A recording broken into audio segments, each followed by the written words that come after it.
ഉപദേശങ്ങൾ മാനവരോടായി കേഴുന്നു. പാപവഴികളുപേക്ഷിപ്പിൻ, പാപിക്കായി പ്രാർത്ഥിപ്പിൻ. Praise the lord. Hallelujah. Ave Maria. പരിശുദ്ധ കുർബാന പ്രാർത്ഥനകളുടെ പ്രാർത്ഥന. മനുഷ്യന് തന്നെ ദൈവത്തിന് സമർപ്പിച്ച് ബലിയർപ്പിക്കാനുള്ളൊരവസരം. ഞാൻ നിങ്ങളോടുകൂടെ യുഗാന്ത്യം വരെ ഉണ്ടായിരിക്കുമെന്ന് പറഞ്ഞ് കർത്താവ് നമ്മളോടൊപ്പമായിരിക്കാനും നമ്മുടെ ഉള്ളിലായിരിക്കാനും കണ്ടുപിടിച്ച ഏറ്റവും വലിയ അത്ഭുതങ്ങളുടെ അത്ഭുതമാണ് പരിശുദ്ധ കുർബാന. പരിശുദ്ധ കുർബാനയിലെ അനുഭവങ്ങൾ ലോകത്തിന് ഒതുക്കാൻ കഴിയുന്നതോ മനുഷ്യബുദ്ധിക്ക് ഗ്രഹിക്കാൻ കഴിയുന്നതോ ആ ബുദ്ധിയിൽ ഒതുക്കാൻ കഴിയുന്നതൊന്നുമല്ല. അത് കടലിനേക്കാൾ ആഴമുണ്ട്, കടലിനേക്കാൾ വിശാലമുണ്ട്, ഭൂമിയേക്കാൾ വിസ്താരമുണ്ട്. അതിൻ്റെ ആഴവും വ്യാപ്തിയും ഉയരവും ഒന്നും അളക്കാൻ ലോകത്തിന് കഴിയില്ല. കാരണം അത് ദൈവമാണ്, ദിവ്യകാരുണ്യമാണ്. പ്രിയപ്പെട്ടവരെ, കുഞ്ഞുനാളിൽ ആദ്യ കുമ്പസാരം നടത്തി ആദ്യ കുർബാന സ്വീകരണത്തിനൊക്കെ നമ്മളെ ഒരുക്കുന്ന ഒരു പതിവുണ്ടല്ലോ. നമ്മൾ എന്തുമാത്രം തീക്ഷ്ണതയോടെ, എത്ര എളിമയോടെയാ, എത്ര ആഗ്രഹത്തോടെയാ ദിവ്യകാരുണ്യം സ്വീകരിക്കാനായിട്ട് ഒരുങ്ങുക. ആദ്യ കുമ്പസാരം എനിക്ക് ഓർമ്മയുണ്ട്, എന്നെ കേൾക്കുന്ന നിങ്ങൾക്ക് പലർക്കും ഓർമ്മയുണ്ടാകാം.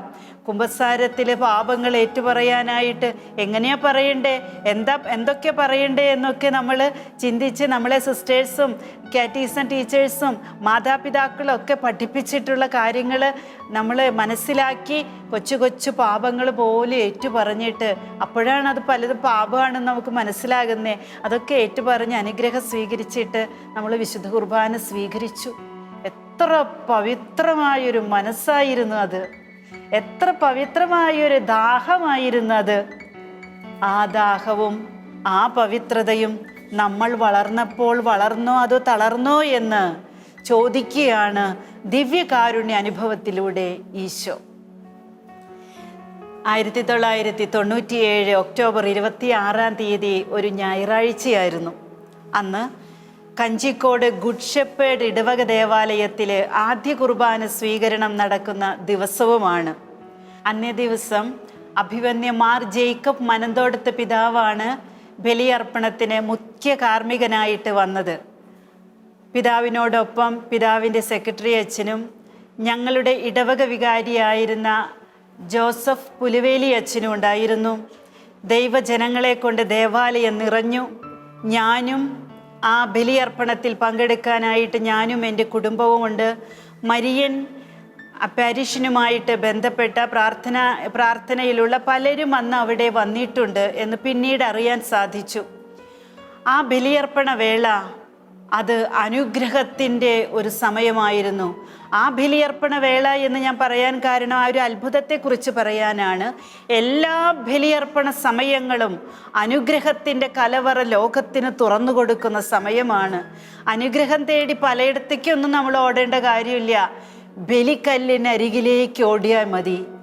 അവിടെ നിനക്കായി എനിക്കായി ബലിയർപ്പിച്ച നിന്റെ ദൈവം, എൻ്റെ ദൈവം, നമ്മുടെ ദൈവം സ്വർഗം തുറന്ന് ഭൂമിയിലേക്ക് അനുഗ്രഹം വർഷിക്കാൻ കാത്തു നിൽക്കുന്ന സമയമാണ് വിശുദ്ധ കുർബാന അർപ്പണ സമയം. അന്നത്തെ ദിവസം വിശുദ്ധ കുർബാന ആരംഭിച്ചു.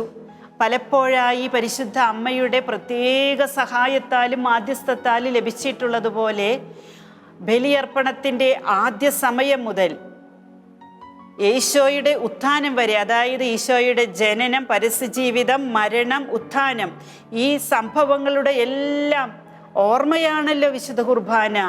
കാൽവരിയിൽ അർപ്പിക്കപ്പെട്ട അതേ ബലി തന്നെയാണല്ലോ വിശുദ്ധ കുർബാന. അത് അവിടെ സംഭവിക്കുന്നതായിട്ടുള്ള അനുഭവമായിരുന്നു. വിശുദ്ധ കുർബാന സ്വീകരണ സമയം അടുത്തപ്പോൾ വിശുദ്ധ കുർബാന സ്വീകരിക്കാനായി എല്ലാവരുടെയും ഒപ്പം ഞാനും വരിയിൽ നിന്നു.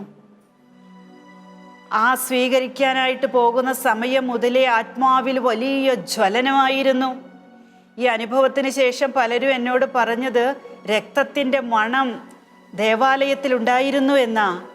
എനിക്കും അത് അനുഭവപ്പെട്ടുകൊണ്ടിരുന്നു. പക്ഷെ ഞാൻ ആരോടും പറഞ്ഞില്ല. ഞാൻ ആ വരിയിലേക്ക് നിന്നു. പിതാവിൻ്റെ സെക്രട്ടറി അച്ഛൻ ബഹുമാനപ്പെട്ട മൈലംവേലി അച്ഛനാണ് കുസ്തോതിയിൽ ഈശോയെ പിടിച്ചുകൊണ്ട് ആ വരിയിലെ ഓരോ മക്കൾക്കും ദിവ്യകാരുണ്യം കൊടുക്കാനായിട്ട് വരുന്നത്. എൻ്റെ ഊഴമെത്താറായപ്പോൾ ഞാൻ ആ കുസ്തോതിയിലേക്കൊന്ന് നോക്കി. ഞാൻ കാണുന്നത് പ്രകാശഗോളങ്ങൾ കുസ്തോതിയിൽ നിന്ന് തുള്ളിക്കളിക്കുന്നതാണ് ഞാൻ കാണുന്നേ. ഞാൻ ആത്മാവിൽ പ്രാർത്ഥിച്ചു. വിശുദ്ധ കുർബാന സ്വീകരിക്കുന്നതിന് മുൻപ് എളിമപ്പെട്ട് കുമ്പസാരിച്ചിട്ട് സമയമായെങ്കിലും, അധിക സമയമായിട്ടില്ല എങ്കിലും സ്വീകരണ സമയമാകുമ്പോഴത്തേന് 1 ദിവസം 2 ദിവസമൊക്കെ ആവുമല്ലോ. ആ സമയത്തിനിടയിലുള്ള എൻ്റെ ജീവിത വഴികളിൽ വന്നുപോയ പിഴവുകൾക്ക് മാപ്പ് തരണേ. ലോകമെമ്പാടും അങ്ങയെ നിന്ദിക്കുന്ന എല്ലാ മക്കൾക്കും പരിഹാരം ചെയ്തുകൊണ്ട് അങ്ങയെ സ്വീകരിച്ച് ഞാൻ പ്രാർത്ഥിക്കുന്നു. ഈശോയെ, എൻ്റെ ഹൃദയത്തിലേക്ക് എഴുന്നള്ളി വരണമേ. എൻ്റെ മാലിന്യങ്ങളെ അകറ്റി ജീവിക്കുന്ന ദൈവമായിട്ട് എന്നിലേക്ക് നിറയണേ എന്ന് ഞാൻ പ്രാർത്ഥിച്ചു കൊണ്ടിരുന്നു. ഈശോ എൻ്റെ അടുത്ത് എത്തും തോറും രക്തത്തിൻ്റെ മണം കൂടിക്കൂടി വന്നു. അത് ഞാനിപ്പോൾ സാക്ഷ്യപ്പെടുത്തുന്നതിൻ്റെ കാരണം എന്നോടൊപ്പം വന്ന ദേവാലയത്തിലുണ്ടായിരുന്ന ഒത്തിരി പേര് ഈ അനുഭവത്തിന് ശേഷം അത് പറഞ്ഞതുകൊണ്ടാണ് കേട്ടോ. ആ കുസ്തോതിയിലിരിക്കുന്ന എൻ്റെ ഈശോയെ വൈദികൻ്റെ കരങ്ങളിൽ എടുത്തുകൊണ്ട് എൻ്റെ ഈ അധരത്തിൽ വെച്ചു തന്നു.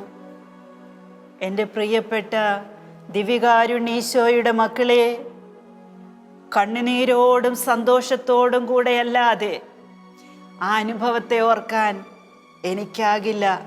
കാരണം എൻ്റെ ദൈവം, എൻ്റെ സൃഷ്ടാവ്, എൻ്റെ കർത്താവ്, ലോകത്തിൻ്റെ അധിപൻ ഈ കൊച്ചു നാവില് ഒരു ബലഹീനനായ വൈദികൻ്റെ, ബലഹീനൻ എന്ന് പറയുമ്പോൾ ആച്ചൻ ബലഹീനനെന്ന അല്ല ഞാൻ ഉദ്ദേശിക്കുന്നത്, ഏതൊരു വൈദികൻ്റെയും കരങ്ങളിൽ ലോകത്തിൻ്റെ അധിപൻ ഒരു കൊച്ചോസ്തിയായിട്ട്, വെളുത്ത അപ്പമായിട്ട്, വെളുത്ത തിരുവോസ്തിയായിട്ട് ഒതുങ്ങുന്നത് കണ്ടപ്പോൾ, അതന്ന് മാത്രമല്ല പലപ്പോഴും കാണുകയും ധ്യാനിച്ചിട്ടുമുണ്ട്. ആ ഈശോ എൻ്റെ അധരത്തിൽ ജീവിക്കുന്നവനായിരിക്കുന്നതായിട്ടുള്ള അനുഭവത്തിൽ എൻ്റെ ഈ മുഖം ഈശോയുടെ തിരുവിലാവിലെ മുറിവ് വലുതായിട്ട് ഈ മുഖം ആ മുറിവിലേക്ക് ടൈറ്റ് ചെയ്ത് വെച്ചിരിക്കുന്നത് മാത്രമേ ഞാൻ അറിയുന്നുള്ളൂ. ഞാൻ ഈശോയിലാണ്, ഈശോ എന്നിലാണ്. ഹല്ലേലൂയ. പുറത്ത് നടക്കുന്ന എന്തൊക്കെയോ സ്വരം എൻ്റെ കാതിൽ കേൾക്കുന്നുണ്ട്, പക്ഷെ ഞാൻ അവിടെ ഒന്നുമല്ല. ആരും പറയുന്നത് ഒന്നും മനസ്സിലാകാൻ എനിക്ക് സാധിക്കുന്നില്ല. മാലാഖമാരുടെ കിന്നരങ്ങൾ ഞാൻ കേട്ടുകൊണ്ടിരുന്നു. തമ്പുരുമീട്ടി മാലാഖമാർ ദൈവത്തെ ആരാധിക്കുന്നുണ്ട്. പരിശുദ്ധ അമ്മയും മാറിയൗസേ പിതാവും വിശുദ്ധഗണം മുഴുവനും ദൈവത്തെ കുമ്പിട്ട് ആരാധിച്ചുകൊണ്ട് ഞാൻ ആയിരിക്കുന്ന ഇടത്തേക്ക് മടങ്ങുമ്പോഴൊക്കെ കൂടെയുണ്ട്. പ്രിയപ്പെട്ടവരെ, ഇത് പറയുമ്പോൾ ഇടയ്ക്ക് ഞാനൊന്ന് പറഞ്ഞോട്ടെ, ഇത് എല്ലാവരിലും സംഭവിക്കുന്നതാ കേട്ടോ, എന്നിൽ മാത്രമല്ല.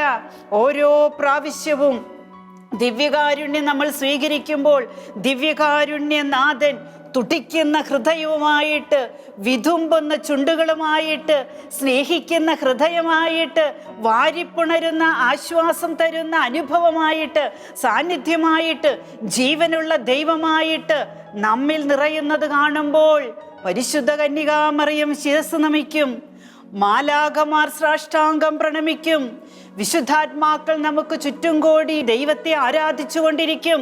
നമ്മളെ വഹിക്കുന്ന ദൈവത്തെ. ഹല്ലേലൂയ. ഈ അനുഭവത്തിലൂടെ ഞാൻ ആദ്യം മുട്ടുകുത്തിയിരുന്നിടത്തേക്ക് നടക്കുകയാ.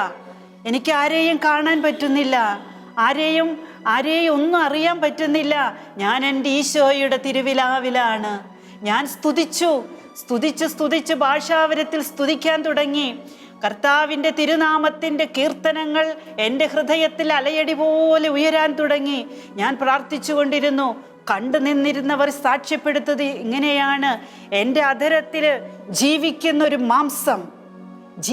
മാംസകഷണം, ഒരു ഹൃദയഭാഗമായി തോന്നാവുന്ന ഒരു മാംസകഷണം, അതേ യേശുവിൻ്റെ ജീവിക്കുന്ന ശരീരം ഈ അധരത്തിൽ, ഈ നാവിൽ തുടിക്കുന്നത് അനേകർ കണ്ടു.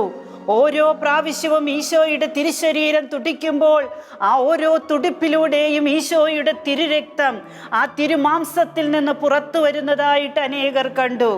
എനിക്കും നിനക്കും വേണ്ടി കുഞ്ഞേ മുറിയപ്പെട്ട് അടികളേറ്റ് പരിഹസിക്കപ്പെട്ട് കുരിശിൽ തൂങ്ങി കർത്താവ് മരിച്ചത്, അപ്പോൾ ചിന്തിയ രക്തം നിനക്ക് വേണ്ടി ഇന്നും നിന്റെ നാവില് രൂപപ്പെട്ടുകൊണ്ട് ആ ചിന്തപ്പെട്ട മാംസം, പിച്ചി ചീന്തപ്പെട്ട മാംസം നിന്റെ ഹൃദയത്തിലേക്ക് കടന്നു വരുവാനായിട്ട് യേശു കണ്ടുപിടിച്ച ഏറ്റവും മഹത്തായ അത്ഭുതങ്ങളുടെ അത്ഭുതമാണ് ദിവ്യകാരുണ്യം. ഓരോ ദിവസവും ഞാനും നിങ്ങളും ദിവ്യകാരുണ്യം സ്വീകരിക്കുമ്പോൾ ഇത് സംഭവിക്കുന്നുണ്ട്, ഇത് സംഭവിക്കുക തന്നെ ചെയ്യുന്നുണ്ട്. ദൈവം ജീവനുള്ള ദൈവമാണ്. ആ ദൈവം ദിവ്യകാരുണ്യമാണ്. പ്രിയപ്പെട്ടവരെ, പലരും എന്നോട് പറഞ്ഞതായിട്ട് പറയുന്നു, റാണി അത് ഉൾക്കൊള്ള്, അത് ഇറക്ക് എന്ന്. ജനങ്ങൾ കരയാൻ തുടങ്ങി. പലരും വികാരിയച്ഛനെയും പിതാവിനെയും അറിയിച്ചു. എന്നാൽ വിശുദ്ധ കുർബാന അർപ്പണം അവസാനത്തെ ആശീർവാദം സംഭവിക്കുന്നത് വരെയും വെയിറ്റ് ചെയ്തു. എൻ്റെ അതരത്തിലെ ഈശോ തുടിച്ചുകൊണ്ടിരുന്നു. വിശുദ്ധ ബലിയർപ്പണത്തിൻ്റെ ആശീർവാദം നൽകിയിട്ട് പിതാവ് അടുത്തേക്ക് വിളിപ്പിച്ചു. എന്നെ ആരൊക്കെയോ പിടിച്ച് അങ്ങോട്ട് കൊണ്ടുപോയി. അവിടെ ചെന്നപ്പോൾ പിതാവ് പറഞ്ഞു, റാണി അത് കൺസ്യൂം ചെയ്യ്. പ്രിയപ്പെട്ട ദൈവജനമേ, ഞാൻ അനുഭവിച്ചത് എന്താണെന്നോ, തിളയ്ക്കുന്ന വെള്ളത്തിൽ നിന്ന് ആവി വരുന്നത് പോലെ എൻ്റെ ഈ തൊണ്ടയിൽ നിന്ന് എന്തോ പുറത്തോട്ട് തള്ളിക്കൊണ്ടിരുന്നു. എനിക്ക് ഇറക്കാൻ ആ സമയം വരെ സാധിച്ചിരുന്നില്ല. കർത്താവിൻ്റെ അഭിഷിക്തൻ ബലിയർപ്പണം കഴിഞ്ഞിട്ട് ആദ്യമായി പറഞ്ഞ വാക്കാണ് എന്നോട്, റാണി അത് ഉൾക്കൊള്ളു, അത് സ്വീകരിക്കുക, ഈശോയെ ഇറക്ക്. അഭിവന്യ പിതാവ് ശിരസിൽ കരങ്ങൾ വെച്ച് പ്രാർത്ഥിച്ചു. എനിക്ക് അത് ഈശോയെ ഉൾക്കൊള്ളാനായിട്ട് സാധിച്ചു. ഞാൻ ഇറക്കി. ഐസ് വാട്ടർ ഒഴിച്ചു തരുന്നത് പോലെയുള്ള ബാഹ്യ അനുഭവമാണെങ്കിലും നിറഞ്ഞ കൃപയും ശക്തിയും സ്വീകരിക്കുന്ന അപരിമേയമായ, അളക്കാൻ പറ്റാത്ത, വർണ്ണിക്കാൻ സാധിക്കാത്ത വലിയൊരു അനുഭവമായിരുന്നു അന്നേ ദിവസം ഈശോ എനിക്ക് തന്നത്. Hallelujah, hallelujah. ഈശോയുടെ നാമം മഹത്വപ്പെടട്ടെ. അതേ പ്രിയപ്പെട്ടവരെ, വിശുദ്ധ കുർബാന നാം സ്വീകരിക്കുമ്പോൾ നമ്മൾ ഈശോയുടെ ആ റിബ് കേജിനുള്ളിലാണ്. ഈശോയുടെ അസ്ഥിക്കുള്ളിൽ, ഈശോയുടെ തിരുഹൃദയത്തിൽ നമ്മളുണ്ട്. നമ്മൾ യേശുവിലും യേശു നമ്മിലുമായി തീരുകയാ. മറ്റൊരു യേശുവായി നമ്മളെ രൂപാന്തരപ്പെടുത്തുക ഈശോ. ആ അനുഭവത്തിൽ നിന്ന് മാറി ജീവിക്കാനല്ല കേട്ടോ, നമ്മൾ അങ്ങനെ തന്നെ കുർബാനയായി ജീവിക്കാൻ ഈശോ നമ്മോട് ആഹ്വാനം ചെയ്യുന്നത്. അന്നേ ദിവസം ഞാൻ ഒരു കാര്യം കൂടെ ഓർമ്മിപ്പിക്കട്ടെ. തുടിക്കുന്ന ശരീരത്തിൻ്റെ അനുസ്മരണം ലോകത്തിനു മുമ്പിൽ വെളിപ്പെടുത്തി കൊടുത്ത കർത്താവിൻ്റെ തിരുനാമത്തിന് മഹത്വം അർപ്പിച്ചുകൊണ്ട് തന്നെ ഈ അത്ഭുതത്തെ അവജ്ഞയോടെ, പുച്ഛത്തോടെ, അവിശ്വാസത്തോടെ കാണുന്ന അനേകരുണ്ടായി. അതിനെല്ലാ മക്കൾക്ക് വേണ്ടിയും കൂടെ ഞാനും മാപ്പ് ചോദിക്കുകയാ ഈ സമയത്ത്. ലോകത്ത് ദിവ്യകാരുണ്യ അത്ഭുതങ്ങൾ ഒത്തിരി നടന്നിട്ടുള്ളതായിട്ട് പിന്നീടും അറിയാൻ സാധിച്ചു. ഈ പാവപ്പെട്ട ബലഹീനയായ ഈ ഒരു പൊട്ടിപ്പെണ്ണിനെ ഇത് സ്വീകരിക്കാനായിട്ട് ഒരു യോഗ്യതയുമില്ലെന്ന് ലോകത്തിൻ്റെ മുൻപിൽ ഞാൻ ഏറ്റുപറയാം. എനിക്കൊരു യോഗ്യതയുമില്ല. നമുക്ക് ആർക്കാ ഉള്ളത്? ദിവ്യകാരുണ്യ ഈശോയുടെ അടുത്തേക്ക് ഓടിയണയാൻ ആരും മടിക്കരുതേ. ഈശോ കൂടെയിരിക്കാൻ മാത്രമല്ല, കൂട്ടിനിരിക്കാൻ മാത്രമല്ല, ഉള്ളത്തിലിരിക്കാൻ, അടുത്തിരിക്കാൻ മാത്രമല്ല, അകന്നിരിക്കാൻ മാത്രമല്ല, അകത്തിലിരിക്കാൻ, നമ്മുടെ അകത്തിരിക്കാൻ ആഗ്രഹിക്കുന്നവനാ നമ്മുടെ കർത്താവ്. ഇന്ന് കൂട്ടം വിട്ട് കൂടിനകത്ത് കയറാൻ ഗവൺമെൻറ് പറയുന്നില്ലേ? കോവിഡ് മഹാമാരി മൂലം കൂട്ടം വിട്ട് കൂടിനകത്ത് കയറിയപ്പോൾ കൂടെയുള്ളവനെ ഓർക്കുന്നവർ എത്ര പേരുണ്ട്? നമ്മുടെ ദിവ്യകാരുണ്യ ഈശോ നമ്മുടെ ഹൃദയത്തിലില്ലേ? നമുക്കൊക്കെ ബലിയർപ്പിക്കാൻ പോകാൻ പറ്റാത്ത എത്ര ദിനരാത്രങ്ങൾ ഉണ്ടായി. കർത്താവിൻ്റെ മഹാബലിപീഠത്തിൽ നിന്ന് ഉയരേണ്ട സ്തുതിപ്പുകളും ധൂപങ്ങളും ഉയർത്താൻ പറ്റാതെ നമ്മളൊക്കെ വേദനിച്ചില്ലേ? വൈദികരായവർ വളരെ വ്യക്തിപരമായി ബലിയർപ്പിച്ചിട്ടുണ്ട്, അത് സത്യമാണ്. എന്നാൽ നമ്മൾ നിറയേണ്ട സാന്നിധ്യത്തെ, നമ്മളെ കൊണ്ട് നിറയ്ക്കേണ്ട ബലിപീഠ സാന്നിധ്യത്തെ ഒരു വൈറസ് അത് തടഞ്ഞു വെച്ചെങ്കിൽ, പ്രിയപ്പെട്ട ഈശോയുടെ മക്കളെ, ഏതു വൈറസാ നിന്നെയും എന്നെയും ദിവ്യകാരുണ്യത്തിൽ നിന്ന് അകറ്റിയേ ഈ കോവിഡ് വരുന്ന സമയം വരെയും? ഏത് വൈറസാ? ഉറക്കമെന്ന വൈറസോ, ക്ഷീണമെന്ന വൈറസോ, വിശ്വാസമില്ലെന്ന വൈറസോ, അലസതയുടെ വൈറസോ? ഈ വൈറസുകളെല്ലാം കടന്നു വന്നതിന് ശേഷം കൊറോണ വന്നുള്ളൂ, കോവിഡ് വന്നുള്ളൂ. അതുവരെയൊക്കെ ഈ വൈറസിന്റെ പിടുത്തത്തിൽപ്പെട്ട് കഴിഞ്ഞപ്പോൾ നിനക്ക് യാതൊരു മനഃശാഞ്ചല്യം ഉണ്ടായിരുന്നില്ലല്ലോ. കാൽവരി ബലിയിൽ അണയാനായിട്ട്, കർത്താവിന്റെ ബലിയിൽ പങ്കെടുക്കാനായിട്ട്, നിന്റെ ജീവിത ബലി സമർപ്പിക്കാനായിട്ട്. ഇപ്പോഴും കുറെ പേര് ആനന്ദിക്കുന്നുണ്ട് ഓൺലൈൻ കുർബാന. ഇപ്പൊ അതേ സാധ്യമാകൂ. നമ്മൾ അതിലാ പങ്കെടുത്തിരിക്കുന്നേ. പലരുടെയും വിശ്വാസം തണുത്തുറഞ്ഞു പോയി എന്ന് പ്രവാചകരിലൂടെ ദൈവത്തിന്റെ ആത്മാവ് പറഞ്ഞത് സത്യമായി. ആർക്കും വേല ചെയ്യാൻ പാടില്ലാത്ത അന്ധകാരം വന്നു ആത്മാവിൽ. ആർക്കും വേല ചെയ്യാൻ പറ്റുന്നില്ല. ഭൗതിക വേലയുമില്ല, ആത്മീയ വേലയുമില്ല. എല്ലാം സ്വസ്ഥമായി. പലരും വിരൽ ചൂണ്ടുന്നു. രോഗശാന്തി കൊടുക്കുന്നവരെന്തേ? ധ്യാന കേന്ദ്രങ്ങളിൽ ധ്യാനങ്ങളില്ലേ? അപ്പോഴും പുച്ഛിക്കാനൊന്നും ആരും കുറവില്ല. ബലിപീഠങ്ങളിൽ ബലിയർപ്പിക്കാതിരിക്കുമ്പോൾ ബലിവസ്തു ആകുന്ന കർത്താവിനെ കാണാൻ ഓടിയണയാനായിട്ട് ഒത്തിരി പേരൊന്നും ആഗ്രഹിക്കുന്നില്ല. ആഗ്രഹിക്കുന്ന കുറേ മക്കളുണ്ട്. ഈശോയുടെ ബലിപീഠത്തിൽ നിന്ന് ഉയരേണ്ട എൻ്റെയും നിന്റെയും ജീവിത ബലിയുടെ സുഗന്ധമില്ലാതായി പോകുമ്പോൾ കോവിഡ് മാറില്ല കേട്ടോ. കൊറോണ മാറണമെങ്കിൽ നീ ആയിരിക്കുന്ന സമയത്ത്, നീ ആയിരിക്കുന്ന ഇടത്തില് നിനക്ക് അനുവദിക്കപ്പെട്ടിട്ടുള്ള സാഹചര്യങ്ങളും പ്രോട്ടോക്കോളും അനുസരിച്ച് നിഷ്കളങ്ക മനസ്സോടുകൂടെ നീ ദൈവത്തിന് ബലിയർപ്പിച്ചുകൊണ്ടേയിരിക്കണം. നീ ഒരു ബലിയാടാണ്, നീ ഒരു ബലിയാത്മാവാണ്. നിനക്ക് വേണ്ടി ബലി അർപ്പിക്കപ്പെട്ടത് നിന്റെ സൃഷ്ടാവാണ്, നിന്നെ രക്ഷിക്കാനാണ്. ആ ബലി ഒരിക്കലും നിലയ്ക്കപ്പെടുന്നില്ല. കാൽവരി ബലി ഒരിക്കലും നിലയ്ക്കപ്പെടുന്നില്ല. ദേവാലയങ്ങൾ അടയ്ക്കപ്പെടാം, ബലികൾ നിലയ്ക്കപ്പെട്ടു എന്ന് സാത്താൻ ചിന്തിച്ചേക്കാം. എന്നാൽ ബലികൾ നിലയ്ക്കപ്പെടില്ല. ബലികൾ ഒരിക്കലും നിലയ്ക്കപ്പെടില്ല. അത് സൂര്യോദയം മുതൽ അസ്തമയം വരെ മലാക്കി പ്രവാചകൻ പറഞ്ഞതുപോലെ ഓരോ ബലിപീഠത്തിലും അത് സംഭവിച്ചുകൊണ്ടേയിരിക്കും. ഹല്ലേലൂയ. അത് എൻ്റെ ഹൃദയമാകുന്ന ബലിപീഠത്തിൽ സംഭവിക്കണം, എൻ്റെ കുടുംബമാകുന്ന ബലിപീഠത്തിൽ സംഭവിക്കണം. ആ ബലിപീഠത്തിൽ അസ്വസ്ഥതകളും പരദൂഷണങ്ങളും വാശിയും വെറുപ്പും വൈരാഗ്യവും ക്ഷമയും കൊണ്ടുണ്ടാക്കിയ ബലികല്ലില് കർത്താവ് പ്രസാദിക്കില്ല. വിശുദ്ധമായ മനസ്സോടെ മനസ്സാക്ഷിയോടെ ജീവിത സാഹചര്യങ്ങളിൽ ദൈവത്തിൻ്റെ ഇടപെടലുകളെ കണ്ടറിഞ്ഞുകൊണ്ട് ദൈവിക നീതിക്കൊത്തവിധം ജീവിച്ച് ദൈവസ്നേഹത്തിലായിരുന്നു കൊണ്ട് ഞാനും നിങ്ങളും ബലി അർപ്പിക്കുമ്പോൾ വൈറസ് എല്ലാം നിർവീര്യമായി പോകും. ഇന്ന് നമ്മൾ പ്രോട്ടോകോൾ അനുസരിക്കുന്നില്ലേ? അനുസരിക്കുന്നുണ്ട്. ജാഗ്രത പാലിക്കണം. മാസ്ക് ധരിക്കണം, സാനിറ്റൈസർ ഉപയോഗിക്കണം, അകലം പാലിക്കണം. ദൈവത്തിൽ നിന്ന് അകലം പാലിക്കാൻ ഒരു രാഷ്ട്രത്തിനും പറയാൻ പറ്റില്ല, ഒരു രാഷ്ട്രീയ അധികാരികൾക്കും പറയാൻ പറ്റില്ല, ഒരു വൈറസും അത് നമ്മളോട് പറയുന്നില്ല. ദൈവത്തിൽ നിന്ന് അകലാതിരിക്കുന്ന ഒരു കുഞ്ഞ് നിനക്ക് ബലിപീഠം അന്യമായി തീർന്നാലും ദൈവത്തിൽ നിന്ന് അകലാത്തൊരു കുഞ്ഞിന് നിന്റെ ജീവിതത്തിൽ ഒരു ബലിപീഠമുണ്ട്. അത് അവിടെ നിന്റെ ജീവിത ബലി നിന്റെ തമ്പുരാനെ ഓർത്ത് നീ അർപ്പിച്ചുകൊണ്ടേയിരിക്കുക. നിന്റെ സഹനത്തിൻ്റെ ബലികല്ലില് നീ അർപ്പിക്കുന്ന നിന്റെ ജീവിത ബലിയാണ് വിശുദ്ധ കുർബാനയോട് ചേർക്കാനുള്ള നിന്റെ ജീവിതത്തിലെ ഏറ്റവും വലിയ സ്വത്ത്. ഹല്ലേലൂയ. നിന്റെ കണ്ണുനീരിന് ഉത്തരം നൽകാൻ, ആഴങ്ങൾ തേടിയുള്ള നിന്റെ അന്വേഷണത്തിന് ഉത്തരം നൽകാൻ, നിനക്ക് കിട്ടാത്ത ചോദ്യത്തിന് ഉത്തരമായി തീരാൻ ഒരേ ഒരു വഴിയേ ഉള്ളൂ. അത് യേശുവിലേക്ക് തിരിയുക, ദിവ്യകാരുണ്യത്തിലേക്ക് തിരിയുക. ഈ സമയം എൻ്റെ മനസ്സിൽ പരിശുദ്ധാത്മാവ് ശക്തമായി തരുന്ന ഒരു കാര്യം ഞാൻ പറഞ്ഞോട്ടെ. പലപ്പോഴായി പല മക്കളോടും പറഞ്ഞിട്ടുള്ള കാര്യമാണ്, പരിശുദ്ധമ്മ പറഞ്ഞു തന്നിട്ടുള്ള കാര്യമാണ്. ഒരാൾ തൻ്റെ ഉറക്കത്തിലും സൂക്ഷിക്കുന്ന ഉണർവിൻ്റെ പേരാണ് ജാഗ്രത.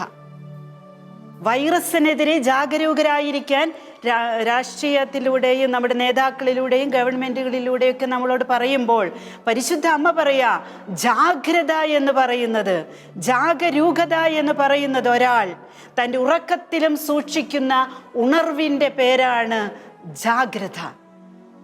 ആ ജാഗ്രത നമ്മുടെ ആത്മാവിൽ ഉണർന്നാണ് ഇരിക്കുന്നത് എന്നുള്ള ആത്മാവിൻ്റെ ബാഹ്യ പ്രകടനമാണ് ജാഗ്രത. ആ ജാഗ്രത എന്താണ് കാണിക്കുന്നത്? ഉറക്കത്തിലും ഉണർവിലും അവനോടൊപ്പം ജീവിക്കേണ്ടതിനാണ് അവൻ നമുക്ക് വേണ്ടി മരിച്ചത് എന്ന് 2 തെസ്സലോനിക്ക 5:10 പറയുന്ന ദൈവത്തോടൊപ്പമായിരിക്കാനുള്ള ജാഗ്രതയാണ് വേണ്ടത്. ആ ജാഗ്രത നമ്മൾ പ്രതിഫലിപ്പിക്കേണ്ടത് പ്രാർത്ഥനയായിട്ടാണ്. ഒരാൾ തൻ്റെ ഉറക്കത്തിലും സൂക്ഷിക്കുന്ന ഉണർവിൻ്റെ പേര് ജാഗ്രതയാണെങ്കിൽ, ആ ജാഗ്രത എന്ന് പറയുന്നത് ആത്മാവ് ഉണർന്നിരിക്കുന്ന അവസ്ഥയാണെങ്കിൽ, എപ്പോഴും ആത്മാവിനെ ഉണർത്തി അതിൻ്റെ ബാഹ്യരൂപം പ്രകടിപ്പിക്കാൻ നമുക്ക് സാധിക്കുന്നത് പ്രാർത്ഥനയാണെങ്കിൽ, ആത്മാവ് പറയുകയാ 2 തെസ്സലോനിക്ക 5:10 ഉറക്കത്തിലും ഉണർവിലും അവനോടൊപ്പം നാം ജീവിക്കേണ്ടതിനാണ് അവൻ നമുക്ക് വേണ്ടി മരിച്ചത്. ഈശോ പീഡാനുഭവത്തിൻ്റെ വേളയിൽ അതിനൊരുങ്ങുന്ന സമയത്ത് ശിഷ്യരെ ഉറങ്ങണ കണ്ടപ്പോൾ പറഞ്ഞില്ലേ, മക്കളെ ജാഗരൂകരായിരിക്കുവിൻ, ജാഗരൂകരായിരിക്കുവിൻ. ഇന്ന് ഗവൺമെൻറ് പറയുന്നു ജാഗ്രത പാലിക്കാൻ. ഈശോ എത്രയോ വർഷങ്ങൾക്ക് മുമ്പ് പറഞ്ഞു ജാഗരൂകരായിരിക്കുവിൻ, ഉണർന്നിരുന്ന് പ്രാർത്ഥിക്കുവിൻ. ജാഗ്രതയുള്ളവൻ്റെ ഏറ്റവും വലിയ അടയാളമാണ് ഉണർവോടെ പ്രാർത്ഥിക്കുക. ആ പ്രാർത്ഥിക്കാനായിട്ട് ദൈവം ലോകത്തെ ഒരുക്കുന്ന ഈ 40 ദിനങ്ങൾ ഇങ്ങനെ ജാഗ്രതയുള്ളവരുടെ മനസ്സിലൂടെ ദൈവത്തിൻ്റെ ആത്മാവ് സത്യമായിട്ടും പ്രകടിപ്പിച്ചതാണ്. അതുകൊണ്ട് ജാഗ്രതയുള്ളവരായിരിക്കാം നമുക്ക്. നമ്മുടെ ജാഗ്രത പ്രാർത്ഥനയോടെ ആയിരിക്കാം. പ്രാർത്ഥിക്കുക എന്ന് പറഞ്ഞാൽ സൃഷ്ടാവിൻ്റെ തിരുമുൻപിൽ സ്വയം സമർപ്പിച്ചുകൊണ്ടേയിരിക്കുക. നേരത്തെ ഞാൻ പറഞ്ഞല്ലോ കഴിഞ്ഞ സന്ദേശങ്ങളിൽ, അനുഗ്രഹങ്ങൾക്ക് കൈനീട്ടുക മാത്രമല്ല പ്രിയപ്പെട്ടവരെ പ്രാർത്ഥന. നമ്മൾ ഇപ്രകാരമൊക്കെ ചെയ്യുമ്പോൾ അനുഗ്രഹങ്ങൾ താനെ വരുമെന്നേ. ആരൊക്കെ പുച്ഛിച്ചോട്ടെ, ഒരു പ്രാർത്ഥനക്കാരൻ പോകുന്നു, ഒരു പ്രാർത്ഥനക്കാരി പോകുന്നു, കുഴപ്പമില്ലെന്നേ. കുഴപ്പമില്ലെന്ന് പറയുന്നത് ഞാനാ. എന്തുകൊണ്ടാ അറിയോ? ഇത് കുറേ കേട്ടതുകൊണ്ടാ, ഒത്തിരി കേട്ടിട്ടുണ്ട്. പ്രാർത്ഥനക്കാരി, അവൾക്ക് വേറെ പണിയൊന്നുമില്ല, പൈസ ഉണ്ടാക്കാനിരിക്കുന്നു. ദൈവത്തെ വിളിച്ചിട്ട് ദൈവം എവിടെയാ ചോദിച്ചിട്ടുണ്ട് ഒത്തിരി പേര്. ദൈവം കാണിച്ചു കൊടുത്തിട്ടുണ്ട് കേട്ടോ, ഞാൻ ഇവിടെ തന്നെ ഉണ്ടെന്ന് പറഞ്ഞുകൊണ്ട്. എൻ്റെ ഒരു യോഗ്യത കൊണ്ടുമല്ല, ഞാനിപ്പോഴും പറയുന്നു, ലോകത്തിൻ്റെ മുൻപിൽ ഞാൻ പറയുന്നു ഞാൻ യോഗ്യയല്ല. എന്നാൽ ഇപ്പോൾ എനിക്ക് പറയാൻ പറ്റും, പ്രാർത്ഥന.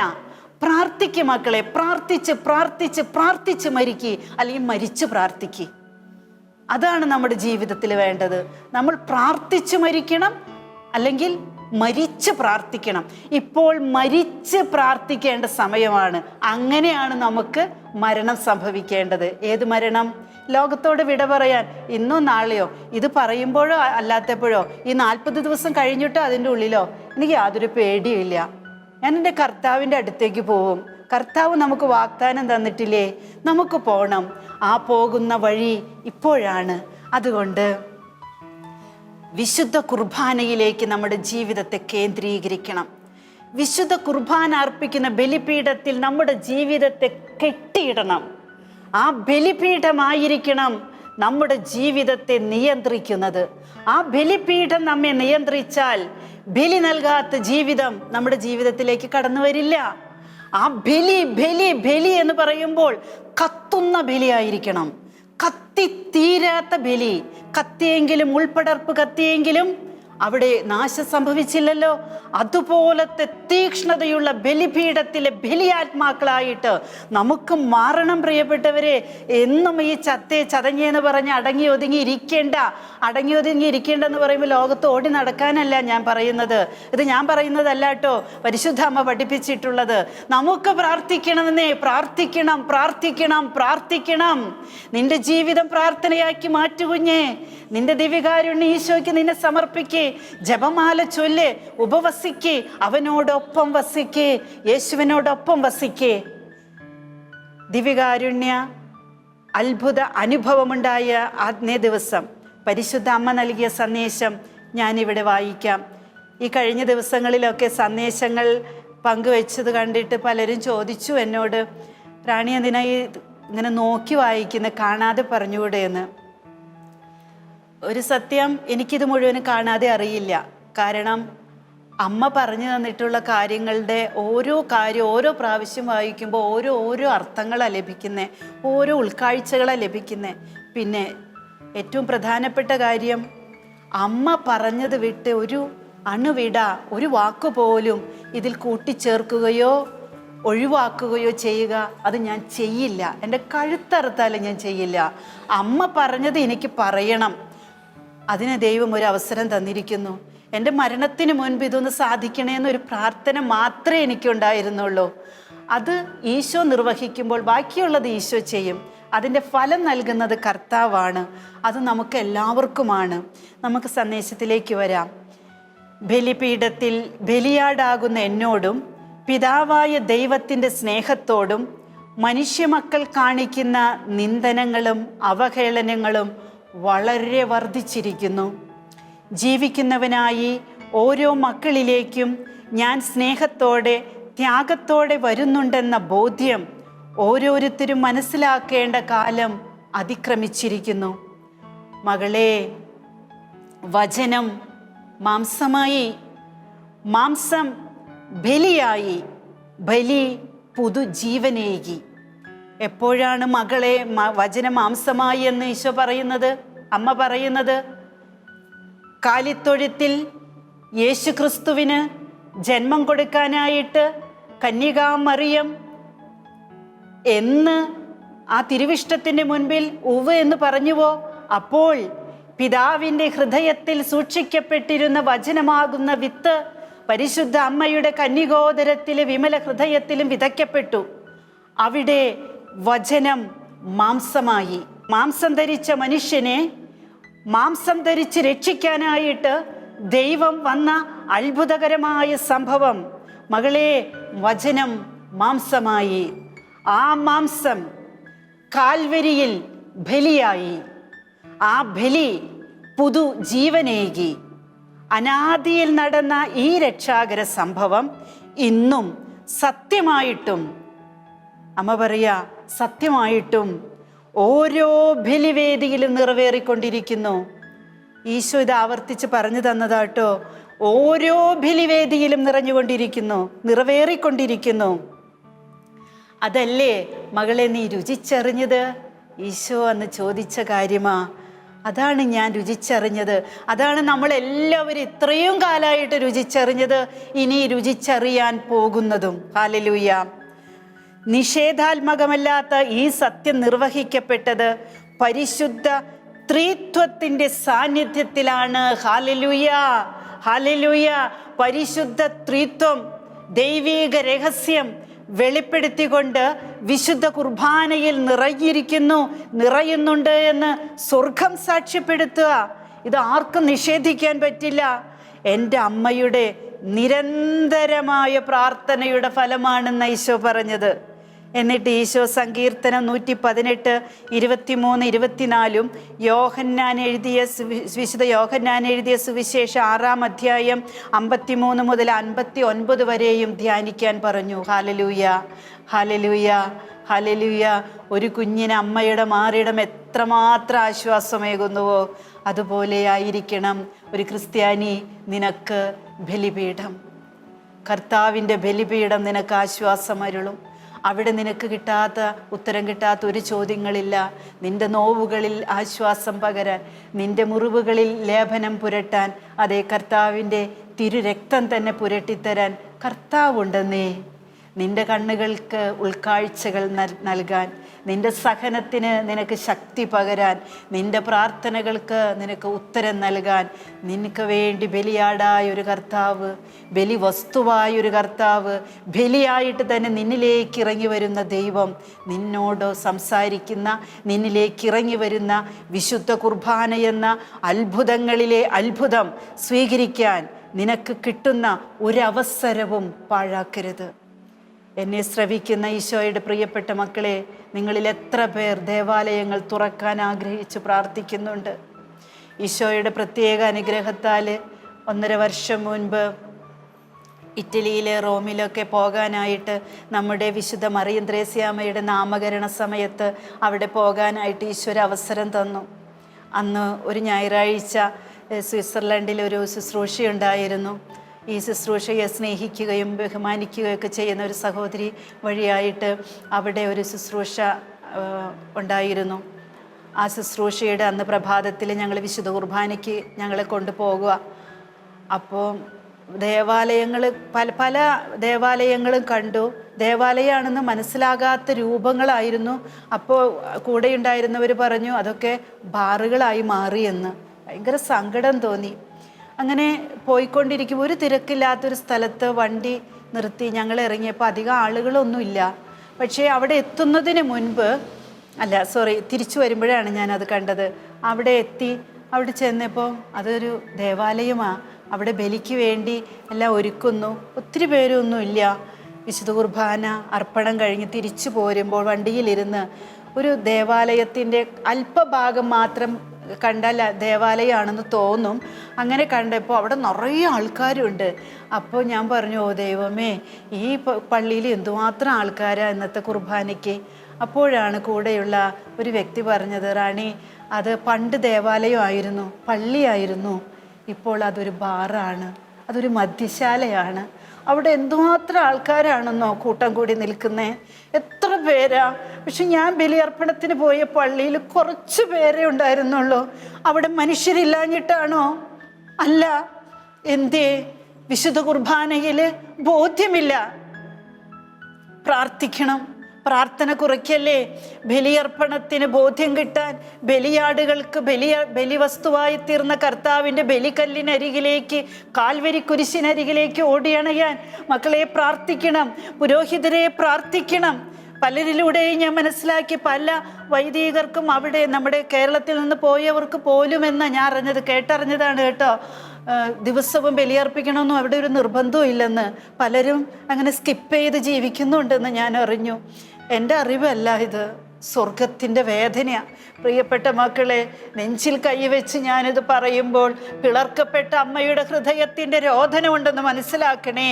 ബലികൾ അർപ്പിക്കപ്പെടുന്ന ദേവാലയങ്ങൾ ശൂന്യമായി കിടക്കാൻ പാടില്ല. തകർക്കപ്പെട്ടതെല്ലാം നമുക്ക് തിരിച്ചു പിടിക്കാൻ ആ ബലിപീഠത്തിനരികിലേക്ക് നിങ്ങൾ ചെല്ലണം, ഞാനും ചെല്ലണം. അർപ്പിക്കപ്പെടുന്ന ബലിയാടായ ക്രിസ്തുവിനെ സ്വീകരിക്കണം, ക്രിസ്തുവിന് വേണ്ടി ജീവിക്കണം. ജീവിച്ചിരിക്കലും ക്രിസ്തു നമ്മുടെ ജീവിതത്തിൽ ഇല്ലെങ്കിൽ എവിടെയാണ് നമുക്ക് ജീവനുള്ളത്? അതുകൊണ്ട് ദിവ്യകാരുണ്യ ഈശോയുടെ സവിധത്തിലേക്ക് അണയാൻ മറക്കരുതേ. പരിശുദ്ധ അമ്മ വരുന്ന സന്ദേശങ്ങളിലൊക്കെ പറയുന്നുണ്ട്, യൂറോപ്യൻ നാടുകളിലെ വഷളത്വങ്ങൾ. എങ്ങനെയാ വഷളത്വങ്ങൾ ഉണ്ടാകാതിരിക്കുക? ദൈവകോപം ക്ഷണിച്ചു വരുത്തുമെന്ന് അമ്മ പറഞ്ഞിട്ടുള്ളത്. നമ്മുടെ കേരളം ഒട്ടും മോശമല്ല. ഈ ദിവസങ്ങളിൽ എന്തൊക്കെയാ കേൾക്കുന്നേ? സ്ത്രീധന പീഡനം, കൊല, കൊള്ള, ആത്മഹത്യ, കുഞ്ഞുങ്ങളെ കൊല്ലുന്നു, സഹോദരങ്ങളെ കൊല്ലുന്നു, ഭാര്യ ഭർത്താവിനെ കൊല്ലുന്നു, ഭർത്താവ് ഭാര്യയെ കൊല്ലുന്നു, മകൻ അപ്പനെ കൊല്ലുന്നു. ഇതൊക്കെ കേൾക്കാൻ സുഖമുള്ള കാര്യങ്ങളാണോ? അവർക്കൊക്കെ അത് ചെയ്യാൻ ആഗ്രഹം ഉണ്ടായിട്ടാണോ? അല്ല, ബലിക്കല്ലിൻ്റെ ചൂടില്ലെന്നേ. ചൂടില്ലാത്തടത്ത് ശവമുള്ളിടത്ത് ഈച്ച വന്നിരിക്കുമെന്ന് പറഞ്ഞതുപോലെ ശവമായി തീർന്ന ജീവിതങ്ങൾ ഈ ലോകത്തുണ്ട്. എന്നിൽ നിന്നും നിങ്ങളിൽ നിന്നും ദൈവത്തിൻ്റെ ചൂട് ആ മക്കൾക്ക് കിട്ടണം. അതിനായിട്ട് പ്രാർത്ഥിക്കണം, ബലിയർപ്പിക്കണം. ദിവ്യകാരുണ്യ ബലിയർപ്പണത്തിന് പ്രിയപ്പെട്ട ദൈവജനമേ, ഉണർവോടെ പാപരഹിതമായ മനസ്സോടെ ഓടിയണയണമെന്ന് പരിശുദ്ധ അമ്മയോട് ചേർന്ന് അപേക്ഷിക്കുകയാണ്. ബലിവസ്തുവും ബലിയാടുമാകുന്ന ബലിക്കല്ലിൽ നമ്മെ നോക്കിയിരിക്കുന്ന നമ്മുടെ കർത്താവിനെ ഒന്ന് കാണാൻ, ഒന്ന് കേൾക്കാൻ, നമ്മുടെ ഉള്ളത്തിലായിരിക്കാൻ കൊതിക്കുന്ന നമ്മുടെ കർത്താവിനെ നമുക്ക് സ്വീകരിക്കാൻ ഓടിയണയാം. ദേവാലയങ്ങൾ തുറക്കപ്പെടട്ടെ, ബലിപീഠങ്ങൾ സജ്ജമാക്കപ്പെടട്ടെ, ഹൃദയങ്ങൾ ബലിയാകട്ടെ, ബലിവസ്തുക്കളിൽ വിശ്വാസത്തിൻ്റെ ചൈതന്യം നിറയട്ടെ. ആത്മാവ് ഇറങ്ങി വരുമ്പോൾ ശ്രവിക്കുന്നവരിലും പങ്കെടുക്കുന്നവരിലും അർപ്പിക്കുന്നവരിലും ദൈവത്തിൻ്റെ ചൈതന്യം, തിരുശരീര രക്തങ്ങളുടെ ചൈതന്യം, ആത്മാവിൻ്റെ അഭിഷേകം അളവില്ലാത്ത വിധത്തിൽ പെയ്തിറങ്ങട്ടെ എന്ന് ഓരോരുത്തരും ഈ നിമിഷത്തിലൊന്ന് കരങ്ങൾ ഉയർത്തി ദൈവത്തെ സ്തുതിച്ചുകൊണ്ട് പ്രാർത്ഥിച്ചേൻ. Hallelujah, hallelujah, hallelujah, hallelujah, hallelujah, hallelujah, hallelujah, hallelujah.